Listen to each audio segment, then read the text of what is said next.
তারাপীঠ ব্লগের এটা আমার সেকেন্ড ভিডিও।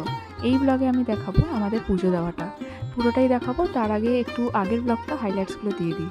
ফার্স্টে আমরা ট্রেনে করে গেলাম, তারপরে আমরা একটু ট্রেনটা দেখিয়ে দিলাম, কী খেলাম, ট্রেনের ভিডিও, ট্রেন থেকে নেমে কিছু স্ন্যাক্স কিনলাম, তারপরে গাড়ি করে চলে গেলাম হোটেলের উদ্দেশ্যে।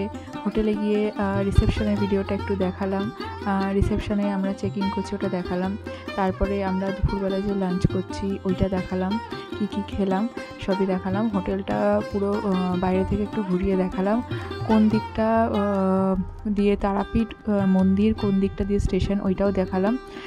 আর তারপরে দেখালাম হচ্ছে গিয়ে একটু খেয়ে দিয়ে আমরা যেহেতু অনেক দেরি হয়ে গেছিলো, লাঞ্চ ছিল না, খুব কম, শুধু ডাল আর আলু পোস্তই ছিল, ওই দিয়ে আমরা খাবার খেয়ে খাওয়াটাও দেখালাম। দেখিয়ে আমরা রেস্ট নিয়ে বেরোলাম তারাপীঠ মন্দিরের উদ্দেশ্যে পুজো দিতে।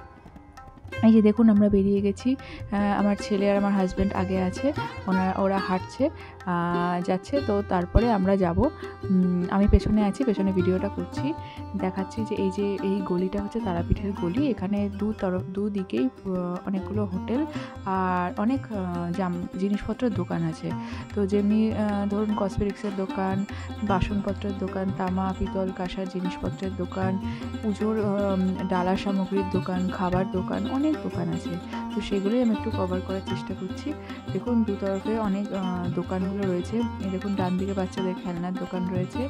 এই যে ল্যাংচার দোকান, তারাপীঠে তো ল্যাংচা খুব বিখ্যাত, তো সেই ল্যাংচার দোকান, মিষ্টি, বিভিন্ন রকমের মিষ্টি পাওয়া যায় এখানে। এখন শাখা কলার দোকান পাওয়া যাচ্ছে, শাখা কলা।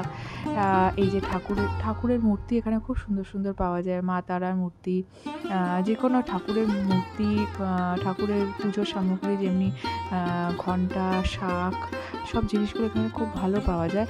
বাট একটু এখানে বার্গেনিং করে কিনতে হয়, এটাই বলবো। ওনারা অনেক দাম চান, কিন্তু একটু কমালে ওরা কমিয়ে দেয়।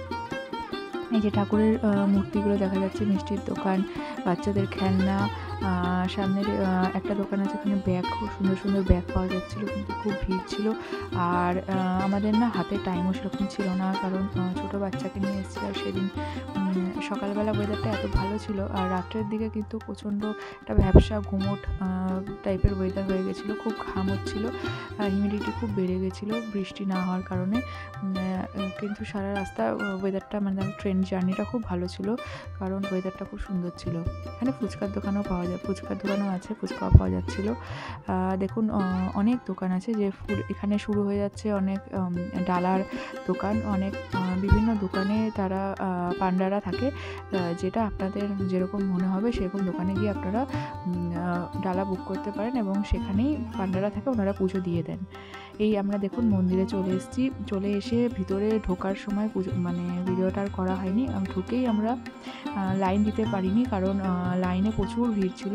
তো আমরা ভিআইপি লাইনে গেছিলাম। ভিআইপি লাইনে গিয়ে আমাদের 5 মিনিটেই আমাদের পুজো দেওয়া হয়ে গেছিলো, লাইন ছিল না। দেখুন এখানটা দিয়ে যেতে হয়, যেখানটা দেখাচ্ছি, সামনে দাঁড়িয়ে আছি, এখানটা দিয়ে যেতে হয়, এখানটা দিয়ে বেরোতে হয়। তো দেখুন একদম ফাঁকা। তো যেহেতু আমরা ভিআইপি লাইনে গেছিলাম, তাই জন্য আমাদের দাঁড়াতে হয়নি। এই যে পুজো দিয়ে আমরা বেরিয়ে এলাম। আর একটা জিনিস, আমি যে শাড়িটা পরে আছি, সেই শাড়িটা হচ্ছে তারা মার শাড়ি। মানে আগে 2 মাস আগে যখন আমি তারাপীঠ এসেছিলাম পুজো দিতে, তখন আমাদের যিনি পান্ডা ছিলেন, উনি আমাকে এই তারা মার শাড়িটা দিয়েছিলেন। ওনাকে ওই শাড়িটা তারা মাকে মানে দেওয়া হয়েছিল। তো ওর মধ্যে, এই শাড়িটার মধ্যে তারা মার সিঁদুর আলতা সব লেগেছিল। তো সেই শাড়িটা আমাকে দিয়েছিল।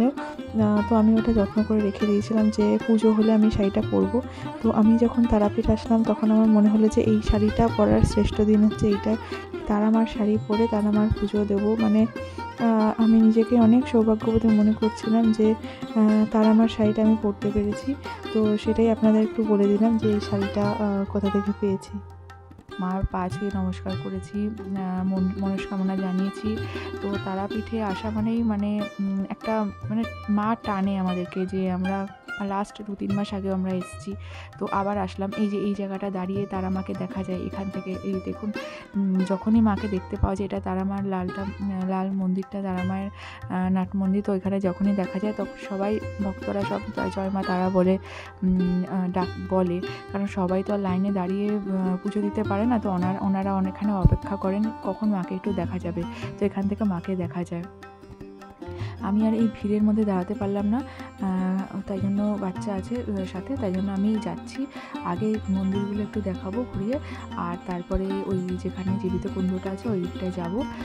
এখানে দেখুন সামনে একটা পুজো হচ্ছে, মানে কোনো ফ্যামিলি কোনো পুজো করছেন, মন্দিরের পুরোহিতকে দিয়েই পুজো হচ্ছে। এইখানে দেখুন একটা মন্দির আছে বাঁদিকে, মা ষষ্ঠীর মন্দির দেখাবো। আর আগে যে মন্দিরটা আছে ওখানেও একটা মন্দির আছে। আর আগে সোজা দেখতে পাচ্ছেন এখানে হচ্ছে বামদেবের মন্দির আছে, গণেশ ঠাকুরের মন্দির আছে। আগে মন্দিরটা অন্যরকম, মানে ছোট মন্দিরটা ছিল, কিন্তু এটা রেনোভেশন করে এত সুন্দর একটা মন্দির করেছে। আর সামনে বাস দেওয়া ছিল বলে আমি যেতে পারলাম না, এখনও মানে কনস্ট্রাকশনের কাজ চলছে। তো এখান থেকে দেখুন দেখা যাবে এই যে বামদেবের মন্দির, এই মাঝখানের মন্দিরটা, সামনের মন্দির গণেশ ঠাকুরের মন্দির। এবার আমরা এই জায়গাটা থেকে আমরা একটু যাচ্ছি, মন্দিরটা একটু ঘুরে দেখাচ্ছি আপনাদেরকে। দেখুন রাত্রেও মন্দিরটা কত সুন্দর লাগে। এখানে দেখুন সবাই লাইনে দাঁড়িয়ে আছে। এই যে মন্দির, মানে এই লাইনটা একদম মন্দিরের পেছন থেকে লাইনটা শুরু হয়, জেনারেল লাইনটা। এই যে এখানে অনেক ভক্তরা দাঁড়িয়ে আছেন মাকে একটু দেখার উদ্দেশ্যে। জীবিত কুণ্ডর মন্দির, জীবিত পুকুরের যে বিষয়টা, হিস্ট্রিটা এখানে লেখা আছে, আপনারা পজ করে দেখে নিতে পারেন। এই যে এখানটা ধূপকাঠি মোমবাতি জ্বালানো হয় দেখুন। পুজো শেষ করে এবার আমরা চলে যাব হোটেলের উদ্দেশ্যে। দিনটা খুব ভালো কাটলো, পুজোটাও ভালো করে দিলাম, তারা মাকে ভালো করে দর্শন করতে পারলাম, তাই মনটা খুব শান্তি লাগছে। তাও আপনাদের পুরো ভিডিওটাই শেয়ার করার চেষ্টা করলাম, কিভাবে আমরা আসলাম, কিভাবে পুজো দিলাম, হোটেলটা সব কিছুই।